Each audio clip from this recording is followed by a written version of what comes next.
Star Wars, it's the Star Wars, it's the Star Wars on Disney Plus. I don't know. Yeah, this is a long time ago. So I finally sat down and watched the Obi-Wan series on Disney Plus. It took so long. Well, until now, the only time I had to watch Obi-Wan to watch this was if I was at my mom's. My son was there, and his Star Wars knowledge is. I show the original Star Wars. Don't you mean a new? No, shut up. I saw the original Star Wars. We watched that one. We did start watching, because it was on TNT. We did start watching Empire Strikes Back, but to watch Star Wars, those movies are like events. Some people can't binge all of them. I've certainly never been able to binge all three of the original trilogy back to back, at least as an adult. Maybe as a kid I did, but I don't know. Something about the finale of the first one being so cool, and then as soon as we start Empire Strikes Back, I'm just like, you know what? I can watch something else. They're on Disney Plus. We can watch them anytime. But yeah, and so that one, then The Mandalorian. That's about it. And the Book of Boba Fett. So he knows that stuff. He knows who Luke Skywalker is. He knows all that stuff. I think he even knows the twist about Darth Vader. It's been enough, but I don't know. I don't know. Out of all of the Star Wars shows besides The Mandalorian, this is the one I've been curious to check out, because it's like I did this before. I hate the very idea of Ahsoka, because it's retconning for the sake of putting out extra content. That's all it was. Anakin never made the rank of Jedi Master, and therefore should not be able to have a Padawan. Yet, there he be. And I know that Obi-Wan was technically Jedi Knight when he trained Anakin at first, but that was a special request by Qui-Gon. And in my opinion, he should have already been training him by the time the first movie came, because they wanted to make him Jesus. I don't know. That transitioned us into the prequels. You know how I feel about the prequels. All the movies, really. The prequels, I've never really minded. The Phantom Menace, I know it is no good movie, but I get enjoyment out of it. I'm one of those that likes Jar Jar, probably the only one. Ooh, he said Jar Jar Binks. So I get a laugh out of it. I think Attack of the Clones, except for Christopher Lee, and even the Christopher Lee stuff, there's very little about that movie I like. I do not like sand. It's coarse, rough, and it gets anywhere.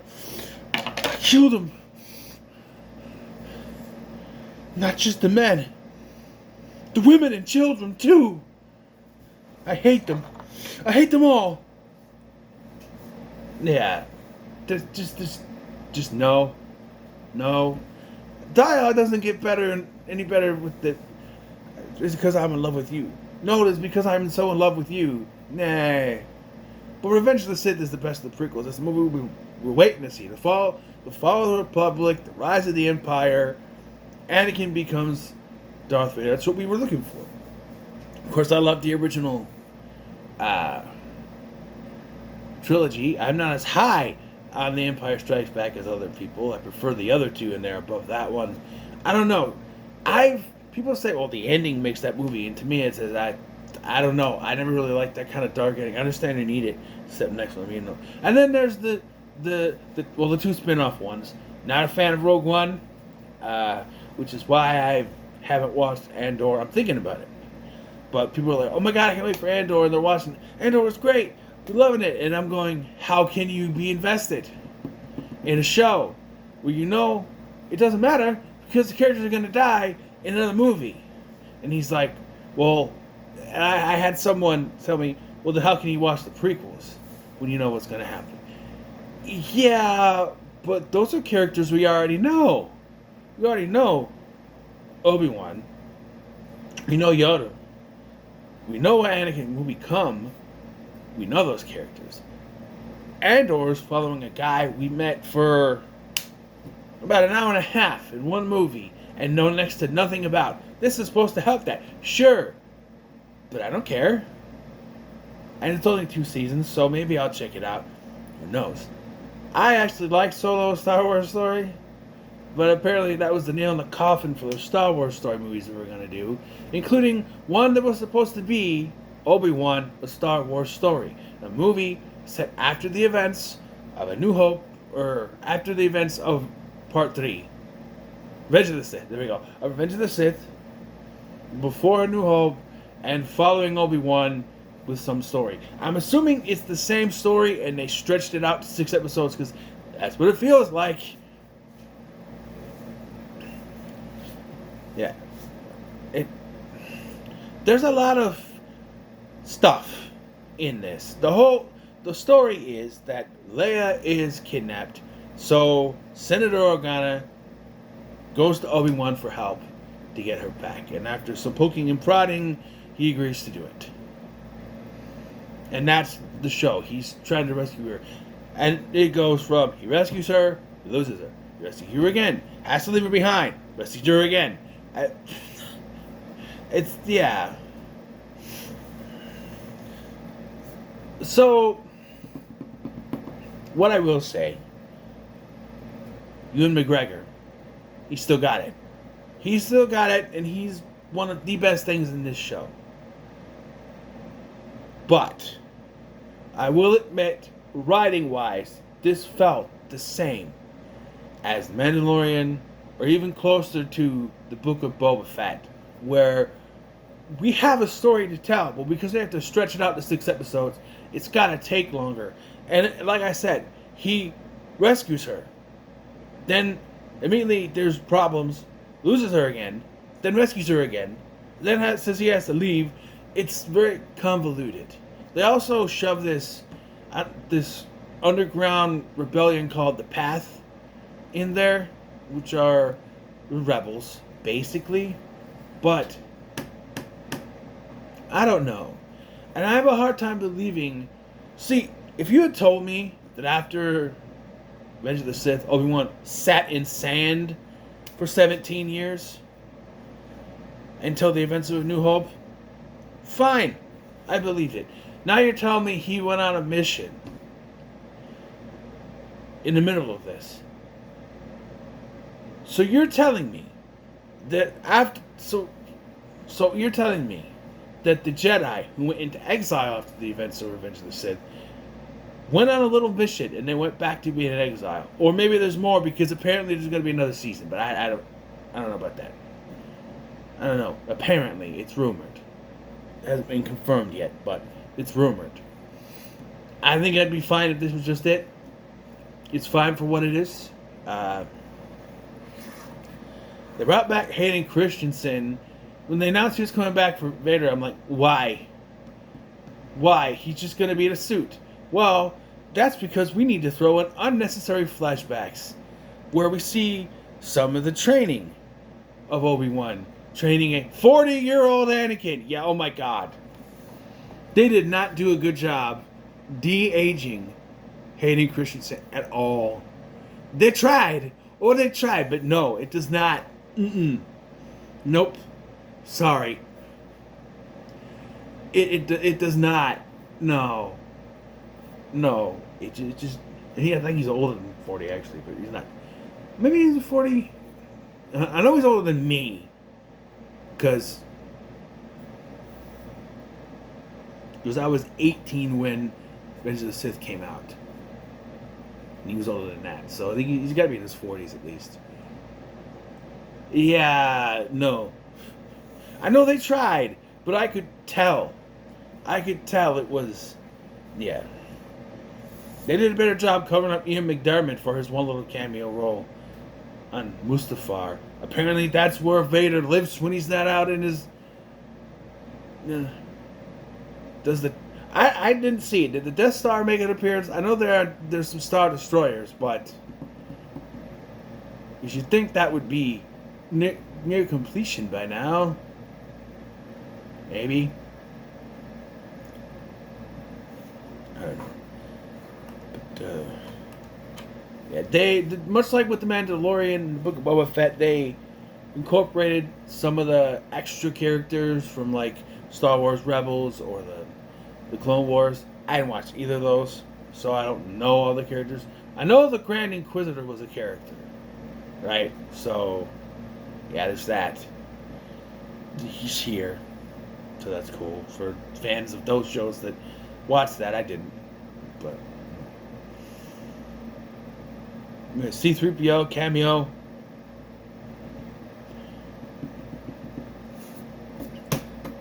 To me, and I thought of this before when I read the plot, and I think it now. To me, this serves to show to give us to let us know how Leia knows about Obi-Wan and how she knows his name is Ben, because it never made any sense to anyone. Because she help me, Obi-Wan Kenobi, you're my only hope. And then Luke says, I'm here with Ben Kenobi. She goes, Ben Kenobi? She shouldn't know who that is. She shouldn't know Ben. Well, he goes by Ben here. So, yeah. Kumail Nanjiani plays a fake Jedi who ends up being an ally. He was a con man. He ends up being an ally, which is pretty cool.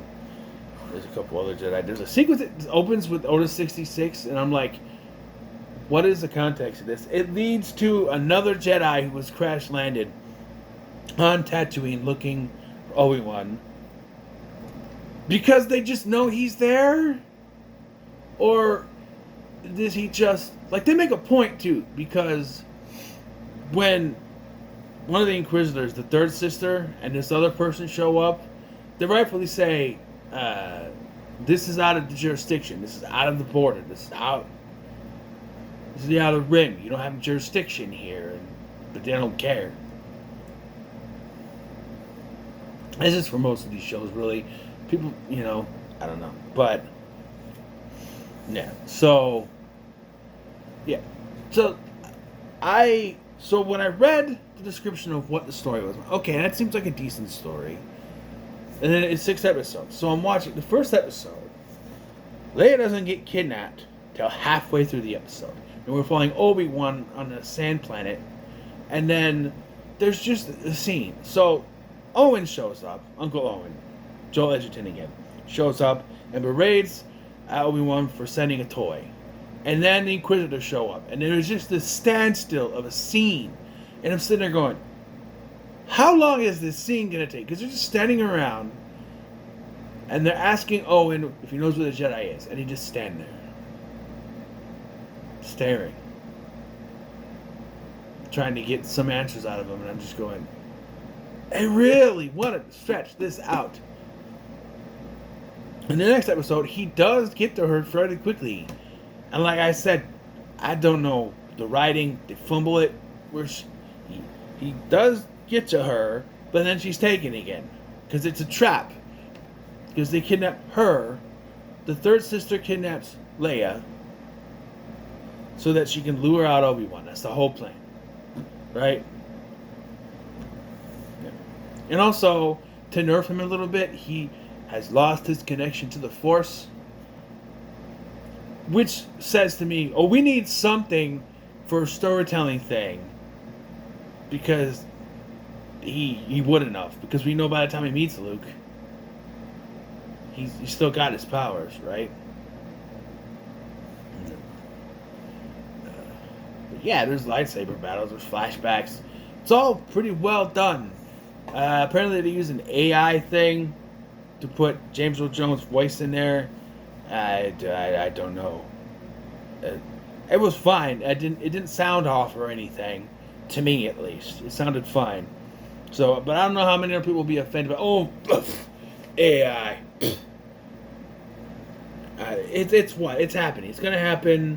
Nobody listened to the Terminator. We're all gonna die. It's gonna take over. Skynet's coming. Big boom. Yeah.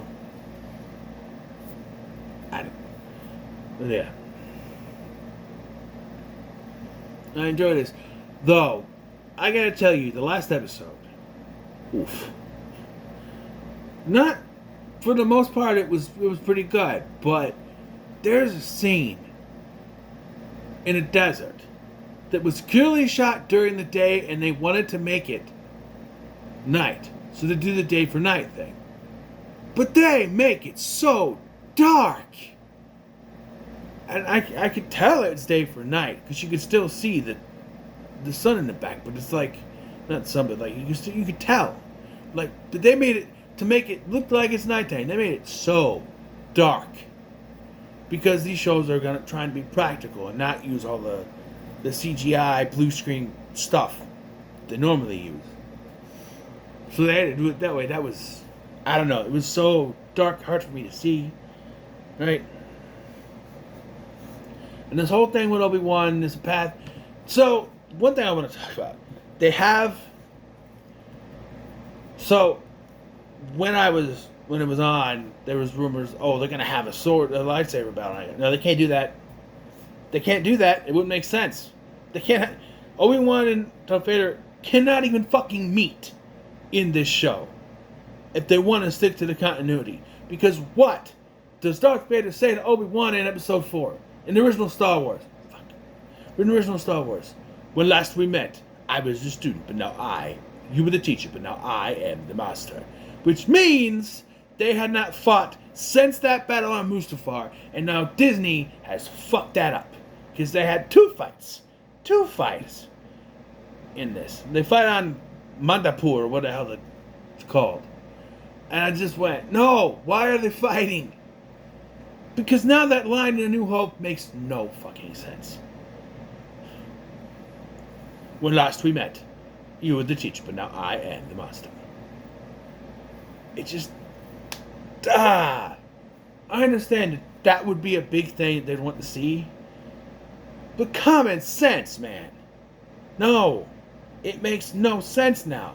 That line. Because they met afterwards. And Obi-Wan just thought he was dead, too. And I'm like, okay, that kind of makes sense. That kind of makes sense. So this also stands to show that, this is how he knows that Anakin is Darth Vader. Yeah, because I didn't think about that. I never thought about that once. He went straight into exile. How did he know that? I don't know. I don't know. Yeah. And let's talk about the moment. The moment that will probably get Star Wars fans up in a tizzy, but I think it's somewhat saved by something, because I was waiting for this. I wanted them to put it somewhere, and I was clapping for this. Because, so the whole thing with Owen is that he doesn't want, because he's like, well, he should, Obi-Wan's like, he might be getting abilities. He might need training. And, Owen's like, I don't want you anywhere near him. And at the end, they kind of talk it out after he saved them. And it's like, he can live a normal life. He can be normal. That's fine. And then he's like, oh, okay. You want to meet him? And I went, no. Because here's the thing. Now, this could still be in continuity with that because he knows of Ben. Old Ben Kenobi, right? So if this is the only time they ever meet, that's fine. Which is why I'm kind of weary of another season. Just end it, right? But he walks up to him. What does he say? Just guess. What do you think? What does he say? What do I say opening my videos? What in the world do you think Obi-Wan Kenobi says to someone when he walks up to someone to talk to them? He says, hello there. That was the biggest pop this show got for me. Because when I started watching, I'm like, you got to do one. You got to give me one. And I was convinced they weren't going to do it. And he walked up to him. And I didn't even think about it at first. He walks up to him. And he's quiet. And Luke sees him. And they walk up to each other. And I'm like. He goes, hello there. Oh! Yes! Yes, he did it. You got to have one. You got to have one. That kind of makes that scene a little bit better for me. Like I said, if that was the only scene, that was the only time they met, that's fine. Because then they'll be like, oh, old Ben Kenobi, 7 years ago. Yeah. You know? It also want to. Hey, wait a minute. I just thought of this. In 7 years, Aunt Beru and Uncle Owen are going to go from being in their 40s to being old farts. I think maybe they should have had Owen's hair gray. Just because, 50 back in 1977 is different than 50 in 2025. Joel Edgerton could be almost 50 years old. Maybe he is 50 years old. Hold on. I can find out very quickly. Because I think I have it pulled up on the thing. Hold on. Okay, I'm on YouTube here, but here.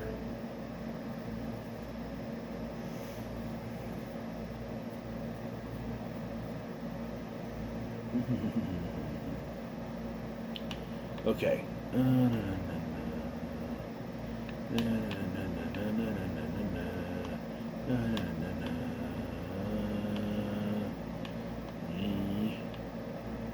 Where is it? Joel Edgerton. He is 51. Wow. And he's got gray in his beard, but he didn't have it there. Well, that was 3 years ago. But still. So he was 3 years ago. What? Hold on.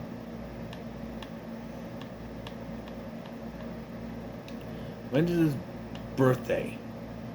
June 23rd. So he just turned 51. Obi-Wan came out in... First episode premiered May 27th, 2022. So he was... Okay, so 51 minus 3. 48. So he's 47. 47. Yeah. 47.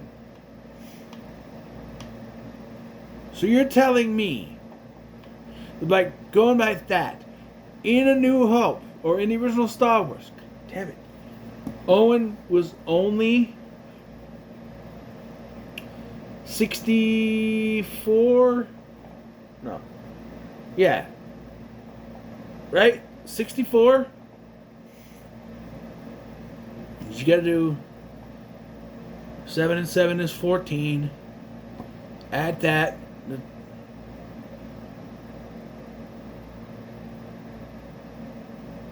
Nah, because he's 64. 60, that's 60. Right? 7. Hold on. Let's do 47, 48, 49, 50, 51, 52, 53, 54. 54. Are you telling me that old ass? So hold on a minute. So let's look up. I'm gonna search A New Hope because that's what.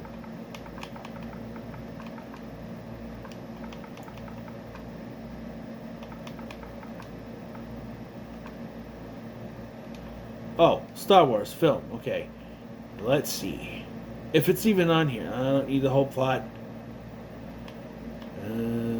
Stop. Phil Brown. Okay. So Phil Brown, born 1916. Oy. So he was. Let's go to 76. He was 61. Not far off, I guess.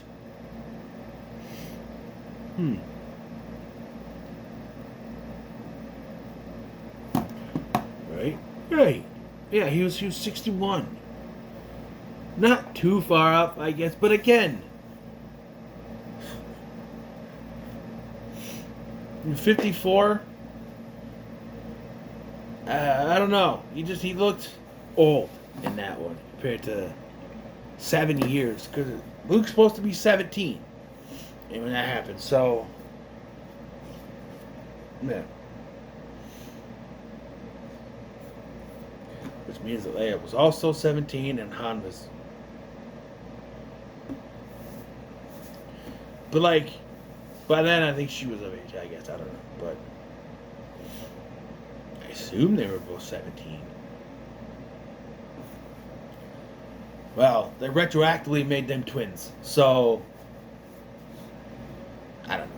But yeah, it was fine. I liked it. I liked more than I disliked it. It was I don't know. It did feel like the modern Star Wars show though, to have that sort of momentum. You feel like it's just picking up, the episodes is picking up, and then don't cut. Next one, we have a. Yeah. So. But yeah, I liked it.